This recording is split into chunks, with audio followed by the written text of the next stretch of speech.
thing on? Oh. Hello. My name is Norty. Well, you probably already guessed that, given that it's the name of the channel. But I'm here to tell you about a little movie called Tomorrowland. Now, the thing you need to know about Tomorrowland, it didn't do that well amongst the critics. Complaining about plot structure, saying it had no focus, not showing much of Tomorrowland, boring, bland characters, being too ambitious for its own good. Of course, this is all subjective opinion. I personally thought the movie was great.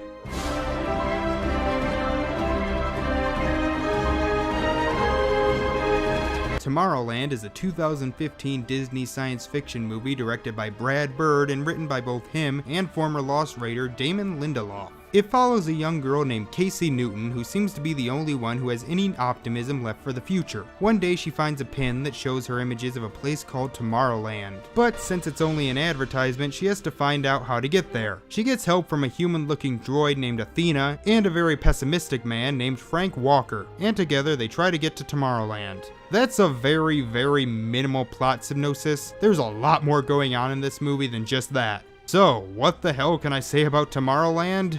What can I say about Tomorrowland? It's a sci-fi, it's a comedy, it's an action movie, it's a road trip adventure, it's an environmental movie, it's a movie about telling you to never stop being optimistic, it's a lot of things. And yes, because of that, it can sometimes get a little messy. I said in my favorite films of 2015 that this movie was fun, but still a mess, and to an extent I still say that, but watching it again, I think it's a little more complex than that. This is about 2/3 a great movie and 1/3 a mess, but an interesting mess. The mess you watch and at points scratch your head but still want to see where it's going. Now this movie works on two levels. One as just a nice sci-fi road trip movie, and two as a great message movie about keeping optimistic about the future.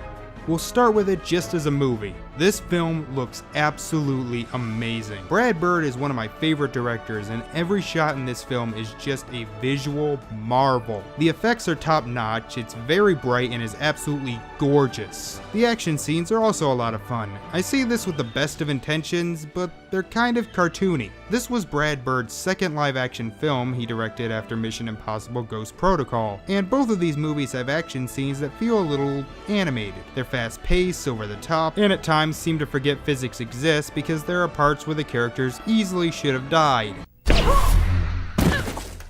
And her neck would be broken. And besides that, they're also really creative. I love that chase scene through Frank's house and all the elaborate traps he sets up to kill the robots. And I love the technology and world this is set in. Like the scene where they show how to look into the future. This is a really unique way to do that. But given that it's a Brad Bird movie, you would expect it to look great. What about the story and characters? Like I said, the story does have a lot going on in it, but I think for the most part, it manages to keep itself on track. It's a lot like The Amazing Spider-Man 2, another movie people wrongfully condemned for having way too much going on. With both of these movies, everything is tied to the message, which we'll get to later, but besides that, it's also tied together by the characters. Thankfully, I really liked all three of these main characters. Athena is pretty cool. I like humanistic robot characters, and she pretty much fits the mold. Frank and Casey actually have some really good chemistry, and his pessimism and her optimism can often lead to some pretty funny moments. The acting is really good. George Clooney is, well, George Clooney. As long as he isn't playing Batman, he'll probably be pretty good. Rafie Cassidy as Athena does a good job seeing as she basically has to speak a lot of techno jargon, but the one who really surprised me is Britt Robertson as Casey. One, she really pulls off being a teenager despite being in her mid-20s, and she does a great job, and every time she sees something new and cool in terms of technology, she pulls off the feeling of awe really well. This is a performance that makes me want to see her in more blockbuster leading roles. I just love this character, mostly because she asks the same question I do whenever I hear about how the human race is doomed. Can we fix it? Sorry?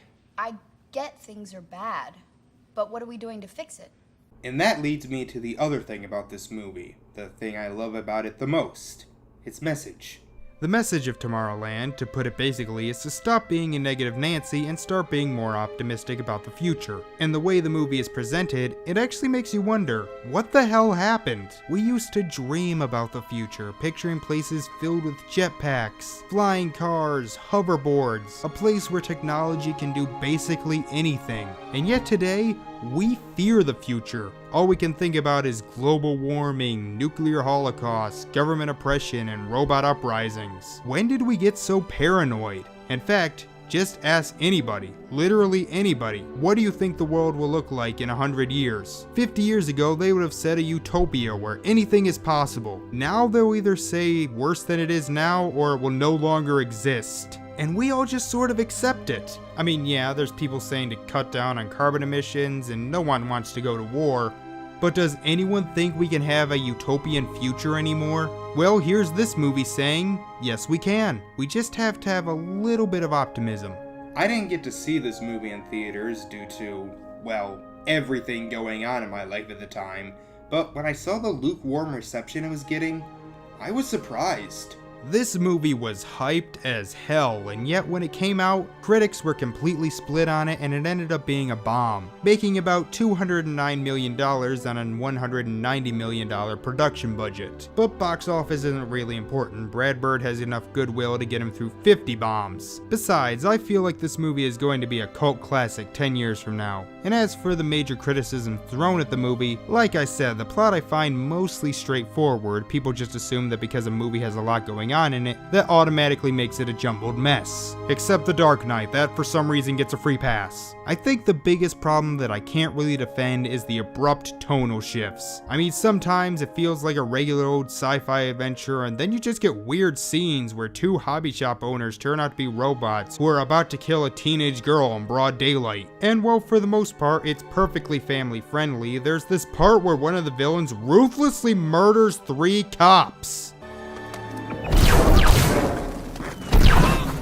Perfect family entertainment. I think its biggest problem is that it never goes fully weird. It's sort of half normal, half out there. The best thing they could have done was fully embrace the surrealness. But one of the major complaints I will defend is that we don't see much of Tomorrowland. The trailers love showing off this place, and it made it seem like a majority of the movie would be spent there. But in fact, all of the Tomorrowland shots from the trailer are in this 5-minute sequence. It's a great scene. In fact, it's my favorite scene. It's all in one take, it's visually stunning, and it gave me a sense of awe and wonder that legit made me feel like a kid again.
So, why wasn't Tomorrowland featured more in Tomorrowland? Well, that's so the movie can more cleverly convey its message. We want to see Tomorrowland. Well, we're gonna have to go get it ourselves. It's gonna take a lot of work, but if we can dream it, we can do it. That's why I love this movie. That's why I forgive its flaws. Because the message is so strong, and it still manages to have likable characters, fun action, impressive visuals, and be a nice adventure. If you don't like it, I can see why, but please stop putting all the blame on Damon Lindelof. I get that you were all disappointed in the ending of Lost and you feel Brad Bird can do no wrong, but Bird was the director, co-writer, and co-producer. So if you don't like this movie, you kinda have to put more of the blame on him. Tomorrowland is a movie destined to become a cult classic. Hell, it's possibly already on its way right now. If you haven't seen the movie yet, I definitely recommend checking it out. At the very least, I think you'll get something out of it. So thank you all for watching, and remember, feed the right wolf.